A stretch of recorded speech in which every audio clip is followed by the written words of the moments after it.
छत्रपति संभाजी महाराज के नाम का राजनीति ये शिवसेना, कांग्रेस, राष्ट्रवादी कांग्रेस, शिंदे गट, औंधे गट, चित्ते गट ये मिलके कर रहे हैं। आणि ज्या टायमाला संभाजीराजेंचे तुकडे जमा करून माझ्या दलित बांधवांना त्याला आगीन डाव दिला, त्या आगीन डाव दिल्याच्या नंतर त्या समाजाचं, आमच्या समाजाचं पूर्ण नष्ट परिवार केला गेला त्या गावातला, वडू गावातला। उनकी बात कोई सुन नहीं रहा है तो गाली गलौज पोतर गए।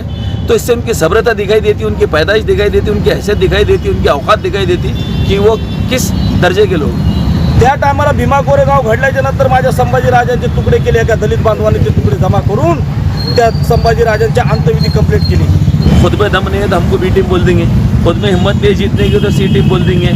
तो तुम मर्द के बच्चे बन के ए टीम बनो ना, तुम डी और सी में क्यों भाग रहे?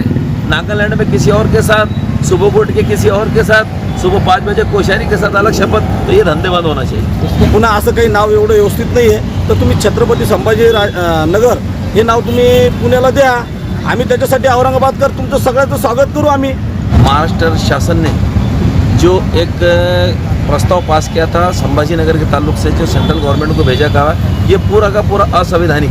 थोड्या राजकारणासाठी व पेशवेशाही लपवण्यासाठी तुम्ही इतिहास लपवतात।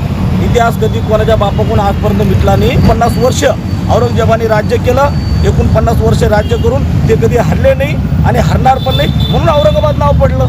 कल आंदोलन का जो नाटक और ड्रामा कर रहे थे, वो आंदोलन नहीं कर रहे थे, वो नाटक और ड्रामा कर रहे थे। और ये वो पक्ष के लोग हैं कि जिनका महाराष्ट्र के अंदर कोई राजनीति में अस्तित्व ही नहीं है। और कितने दिन चलने वाला है, इसके बारे में ज़रा हमारे दर्शकों को बताइए। देखिए, औरंगाबाद के नाम के ताल्लुक से जो गलत राजनीति करने वाले लोग हैं और अनकॉन्स्टिट्यूशनल, मैं तो कहूँगा इनके पास में कोरम नहीं होते, कोई इनके पास में अधिकार नहीं होते। महाराष्ट्र शासन ने जो एक प्रस्ताव पास किया था संभाजी नगर के ताल्लुक से, जो सेंट्रल गवर्नमेंट को भेजा गया, ये पूरा का पूरा असंवैधानिक। तो इसके खिलाफ में, इस अध्यादेश के खिलाफ में ये हमारा आंदोलन है और इसको तकरीबन आज 14 दिन हो रहे हैं। आज का 14 दिन हो गया, 14 डेज हो चुकी है आज। और ये पीसफुल तरीके से, बिल्कुल लोकशाही मार्ग से, जो गाइडलाइन लोकशाही मार्ग के अंदर दी गई है हमको जन आंदोलन करने की, उस माध्यम से ये आंदोलन हमारा जाएगा। सर, कुछ संगठनाएं वगैरह वगैरह जो है तो कि भाई हम जो है तो कुछ अड़थड़ा डालेंगे तो ये काम होगा, ऐसा कुछ, ये जो कल का जो एक संगठन ने आंदोलन की, तो उसके बारे में सर आप क्या कहेंगे? देखिए, आंदोलन करना हर किसी का हक है, उसका जन्मसिद्ध अधिकार है, लेकिन आंदोलन आप किस विषय पे कर रहे हैं? और वो आंदोलन जो है तो किसी एक इशू के तहत होना चाहिए, पुरअमन होना चाहिए, संविधान के दायरे में होना चाहिए। लेकिन अगर आप उसको तशद्दुद की तरफ ले जाना चाहेंगे और आप अगर सभ्यता को भूल के, अपनी तहजीब को भूल के अगर अपनी हैसियत और औकात देखेंगे तो वहाँ पर कानून बराबर अपना काम करता है। तो जो लोग कल आंदोलन का जो नाटक और ड्रामा कर रहे थे, वो आंदोलन नहीं कर रहे थे, वो नाटक और ड्रामा कर रहे थे। और ये वो पक्ष के लोग हैं कि जिनका महाराष्ट्र के अंदर कोई राजनीति में अस्तित्व ही नहीं है, लेकिन अब उनको अपना अस्तित्व जगाना है। उनकी बात कोई सुन नहीं रहा है तो गाली गलौज पोतर गए। तो इससे उनकी सभ्यता दिखाई देती, उनकी पैदाइश दिखाई देती, उनकी हैसियत दिखाई देती, उनकी औकात दिखाई देती कि वो किस दर्जे के लोग। सर, देखा गया है कि कुछ पब्लिक में बोले तो बहुत सारे लोगों में ऐसी चर्चा है कि वह ऊपर से खासदार साहब को ऐसा बोलना है ऊपर वालों का कि भाई खासदार साहब, आप जो तो आपके वोट जो तो मजबूत करो और बीजेपी अपना वोट मजबूत करेंगे और शिवसेना को जो है तो औरंगाबाद से तड़ी पार करना है। क्या सर आप इसे किस नज़रिए से देखिए? अब आपको कौन से साइंटिस्ट ने बात कर दिया मेरे को नहीं मालूम। क्यों तो इस शहर के अंदर काम करने वाले लोग कम, मशवरा देने वाले ज़्यादा, आके आंदोलन करने वाले लोग कम और साइंटिस्ट बन गए ज़्यादा। तो अब ये ऐसी काल्पनिक अंदाज है और ख्वाब पे देखे हुए ख्वाबों की ताबीर मैं कहाँ से लाते बैठूंगा? तो ये देखो, सब ये बकवास बातें हैं। और ये वो लोग हैं जो कुछ करना नहीं जानते, ये भी वही टोला है जो निर्माण तो कुछ नहीं करेंगे, नाम बदल दो, तो ये लोग काम कुछ नहीं करेंगे, खाली इल्ज़ाम लगा दो। तो ऐसे लोगों को बात को मैं नहीं लगता इसी चर्चाओं पे आपने भी जाना चाहिए और हम नहीं, हमसे ऐसे सवाल करना चाहिए। सर, अभी दूसरी बात ऐसे देखा गया कि औरंगाबाद में जो आंदोलन आप जो कर रहे हैं एकदम शांतिपूर्ण तरीके से हो रहा है। जी बराबर, लेकिन कुछ राजनीतिक पार्टियों का वो एक दूसरे शब्द में कहेंगे कि जैसा कोड़ दुखी जिसे कहते हैं कि वह उनका जो तो पेट दुख रहा है, तो सर ऐसा लगता है कि आपको क्या ये लोगों का पेट दुख रहा है, वही लोगों का पेट दुख रहा है जो हाँ जो आप जो है तो एक शांतिपूर्ण तरीके से कर रहे हैं, इसलिए उनका पेट दुख रहा है सर? देखिए, बात दरअसल ऐसी है कि छत्रपति संभाजी महाराज के नाम का राजनीति ये शिवसेना, कांग्रेस, राष्ट्रवादी कांग्रेस, शिंदेगढ़, औंधेगढ़, चित्तेगढ़ ये मिलके कर रहे हैं। इनको संभाजी महाराज से ना कोई प्रेम है, न संभाजी महाराज का इतिहास जानते, और न ही ऐसा समझना चाहिए अपने कि उनके वो बहुत अजीज़ है। ये सिर्फ एक गंदी राजनीति कर रहे हैं। और ये वो टोला है जिनके पीछे से जनाधार खिसक चुका है, जिनके पीछे से जनाधार खिसक चुका है। इनको बताने के लिए प्रदेश में कोई काम नहीं है। तो मैंने क्या किया, अरे बाबा मैंने संभाजी महाराज का नाम दे दिया, तो दूसरा होता मैंने छत्रपति संभाजी महाराज का दे दिया। ये सिर्फ एक गंदी निचले दर्जे की राजनीति खेल रहे हैं। इनको आप इनको अगर सवाल करेंगे कि भाई आपके पास में विज़न क्या है महाराष्ट्र को तरक्की की तरफ ले जाने का, तो ज़ीरो, कुछ भी नहीं है इनके पास में। सिर्फ ये संभाजी महाराज, औरंगाबाद संभाजी महाराज, हिंदू मुसलमान ये दो तरफ से ढोल बजा रहे और अपनी रोटियां सेकने में लगे। सर आपका ये कहना है, समझो कि जो संगठनाएं जो आंदोलन कर रही है चुप का है और ये बुझा हुआ दिया है, ऐसा आपका कहना है? बुझा हुआ दिया है, वो बुझने से पहले जब फड़फड़ करते हैं ना, ये आखिरी सांसें वाला दिया है ये। लेकिन आने वाले वक्तों में लोग इनको इनकी हैसियत औकात बता देंगे। क्यों, तो देखिए, अब मैं आपको एक बात बताता हूँ कि आंदोलन, जन आंदोलन कैसा होता है, तो यहाँ जो बैठ कर प्रोटेस्ट किया जा रहा है ऐसा होता है। अगर आप कहेंगे कि एहतजाज कैसा होता है, तो यहाँ हम जो बैठ के कर रहे हैं उसको एहतजाज कहते हैं। और बाकी जितना जो भी आप बातें मिसालें दे रहे हैं, जो कल आंदोलन चल रहा था नाटक, इसको सिर्फ नौटंकी, ड्रामेबाजी और वो कहते हैं ना सोंगाड़ापन, इसको सिर्फ सोंगाड़ापन। MIM की जो है तो बीजेपी की बी टीम कहती है, ये नागालैंड में जो है तो ओपन एकदम खुले तौर पे जो है तो NCP ने समर्थन की है नागालैंड की सरकार को। मैं ये कहना चाहूँगा कि देखिए, सब अपना छुपा वो एक एजेंडा लेके चल रहे हैं। मैं आपको पहले बता चुका हूँ कि खुद में दम नहीं है तो हमको बी टीम बोल देंगे, खुद में हिम्मत नहीं जीतने की तो सी टीम बोल देंगे। तो तुम मर्द के बच्चे बन के ए टीम बनो ना, तुम डी और सी में क्यों भाग रहे? नागालैंड में किसी और के साथ, सुबह कोट के किसी और के साथ, सुबह 5 बजे कोश्यारी के साथ अलग शपथ, तो ये धंधे बंद होना चाहिए। इसके अलावा सुब्रत सोड़े कह रहे हैं कि हमने जो है तो बीजेपी को समर्थन नहीं किए, हमने जो है तो जिसके साथ हमारा NCP था उनके बेटे को हमने समर्थन। उनको मालूम है कि उनके जो अंधभक्त हैं, ऐसी कहानियाँ सुन के उनके कानों को अच्छा लगता है, ये उनके लिए कहा बातें हैं। उनके जो अंधभक्त है ना NCP के, तो वो उनको कुछ भी लोरी और कहानियाँ सुनाते हो, तो वो टाले बजाते हो, तो समझ रहे पूरा समाज वैसा मुर्गे वैसा समझेगा। आने वाले इलेक्शनों में इनको उनकी जगह दिख जाएगी।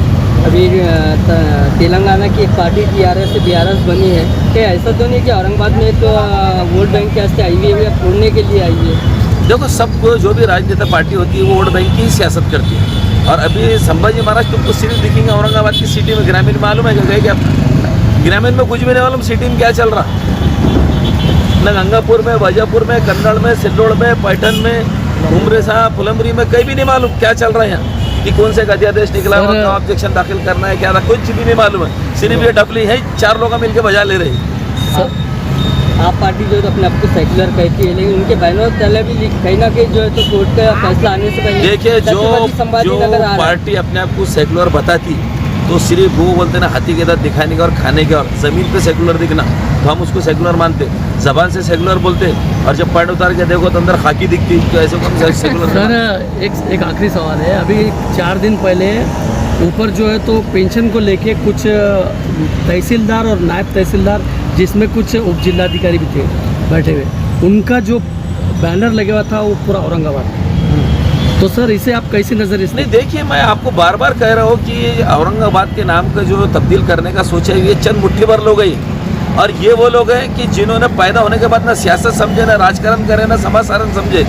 सिर्फ उनको लगता है कि हम सिर्फ एक मुसलमान नाम लग रहा हो, इसको हटा के हिंदू का नाम दे देंगे तो हिंदू खुश होकर हमको वोट देते रहेंगे। और ऐसी राजनीति 28-30 साल यहाँ चली भी, जिनकी कोई हैसियत नहीं थी, जिनका कोई काम नहीं था, जिनका कोई कार्य नहीं था, ये खोखले नारे के ऊपर, जो मैं बोलता ना आपके ऑफिस में झाड़ू देने के काम के नहीं थे, वो संसद तक पहुँच गए, ये खोखले नारे के ऊपर। तो लोग जागरूक है इसके अंदर, और ये लोगों की डिमांड नहीं है, ये लोगों की डिमांड नहीं है। मैं आपको खास तौर पे कह रहा हूँ कि औरंगाबाद के जितने नागरिक रहने वाले हैं, उनकी डिमांड ही नहीं नाम बदलना, उनकी डिमांड है शहर में रोज़ पानी आना, नागरिकों की डिमांड है रास्ते साफ होना, नागरिकों की डिमांड है रास्ते दुरुस्त होना, नागरिकों की डिमांड है कि महाराष्ट्र शासन की तरफ से जो तो योजनाएं आना, नागरिकों की ये डिमांड है कि जितने भी हेल्थ गवर्नमेंट हेल्थ हॉस्पिटल है उसके अंदर तमाम सुविधाएं होना। अरे ये डिमांड है भाई, आप ये सब छोड़ के कौन सा ढोल और खवाली बजाने लग गए? सर एक आखिरी सवाल ये है कि अभी औरंगाबाद संभाजीनगर जो चल रहा है, तो इसके ऊपर कम से कम 2,000 से 3,000 रुपए खर्च होने वाले हैं, करोड़ खर्च होने वाले इसके ऊपर। तो ये पैसा कहाँ से आएगा? और दूसरी बात, ऐसा समझा गया कि भाई शहर जे अखंड भारत जे औरंगजेबाने जे जितत आणला 49 वर्षे राज्य केलं, त्या राजाला तुम्ही अचानक म्हणतात का आता आम्हाला औरंगाबाद नाव नाही पाहिजे, आम्हाला आता संभाजीनगर नाव पाहिजे। मित्रांनो, तुम्हाला सांगायची इच्छा अशी आहे की जर तुम्हाला संभाजीराजांचा आदर आहे, आम्हाला पण त्यांचा आदर आहे, आणि जर संभाजीराजांचं कार्यकाळ जर बघितलं तर हे पुण्यापासून तिकडे त्या साईडला आहे, तर 100% पुन्हा असं काही नाव एवढं व्यवस्थित नाही आहे, तर तुम्ही छत्रपती नगर हे नाव तुम्ही पुण्याला द्या। आम्ही त्याच्यासाठी औरंगाबादकर तुमचं सगळ्याचं स्वागत करू। आम्ही ज्या दिवशी तुम्ही डिक्लेरेशन करशाल पुण्याचं नाव तुम्ही संभाजीनगर असं डिक्लेरेशन केलं छत्रपती संभाजीनगर, तर आम्ही औरंगाबादकर काय उस्मानाबादवाले असू, नांदेडवाले असू, कोणत्याही शहराचे असू, हे सर्व तुमचं या औरंगाबाद शहरातून तुमचे फुलांना आम्ही तुमचं स्वागत करू। तुमच्या अंगावर एवढे फुलं टाकू का तुम्हाला वाटलं पाहिजे का यार हे एवढे फुलं आले कुठून, या औरंगाबाद शहरामध्ये एवढे फुलं आले कुठून, आणि या फुलाच्या पद्धतीने आम्ही तुमचं स्वागत करू, जेणेकरून तुमच्या पायाला काटेसुद्धा चुभले नाही पाहिजे त्या पद्धतीने। सर, तुम्हाला MIMच्या तंबूत बघून लोकांना काहीतरी वाटतं, एक अजीब म्हणजे एक आश्चर्य व्यक्त करत आहे का हा माणूस कोण, आणि MIMचे लोक, MIM आणि हिंदू एक पार्टी बरोबर, ही एक म्हणजे अलग अलग दिसते। तर तुम्हाला कसं वाटतं सर, लोक तुम्हाला बोलतीलच असेल की सगळ्यात पहिलं म्हणजे डॉक्टर बाबासाहेब आंबेडकरांनी जे संविधान दिलं, प्रत्येकाला स्वातंत्र्य हक्क दिलेला आहे, आणि त्या स्वातंत्र्य हक्कातून मला कुठं बसायचं आणि कुठं नाही बसायचं हे मी ठरवू शकतो, हे काही पक्षाचं नाही आहे, हे बाबासाहेबांनी दिलेल्या संविधानामधून मला इथं बसण्याचा अधिकार आहे। ज्या टायमाला माझ्या समाजावरती गळ्यामध्ये मटकं आणि कमराला झाडू होता त्या टायमाला कोणी पाठीमागं नाही आलं। त्या टायमाला भीमा कोरेगाव घडला, त्या टायमाला भीमा कोरेगाव घडल्याच्या नंतर माझ्या संभाजीराजांचे तुकडे केले, एका दलित बांधवांनी ते तुकडे जमा करून त्या संभाजीराजांच्या अंत्यविधी कंप्लीट केली, आणि ज्या टायमाला संभाजीराजांचे तुकडे जमा करून माझ्या दलित बांधवांना त्याला आगीनडाव दिला, त्या आगीनडाव दिल्याच्या नंतर त्या समाजाचं, आमच्या समाजाचं पूर्ण नष्ट परिवार केला गेला त्या गावातला, वडूगाव पुण्यामध्ये आहे, आणि त्या ठिकाणी पूर्ण चुकीचा इतिहास लिहिला होता, जीवा म्हणून वाचला शिवा। आता जीवा हा कोण होता? जीवा महार होता, त्याला जीवा महाल केलं। अहो इतिहास बघा तुम्ही, इतिहासामध्ये पूर्ण चुकीचं लिहिलंय, त्याला जीवा महाराला जीवा महाल केलं, हाच इतिहास करायचा का? ज्यानं संभाजीराजाला अंत्यविधी केली संभाजीराजाची, आणि त्याचा पुरा परिवार नष्ट करण्यात आला, का असं तुम्ही इतिहास का लपवता? म्हणजे थोड्या राजकारणासाठी व पेशवेशाही लपवण्यासाठी तुम्ही इतिहास लपवतात। इतिहास कधी कोणाच्या बापाकडून आजपर्यंत मिटला नाही।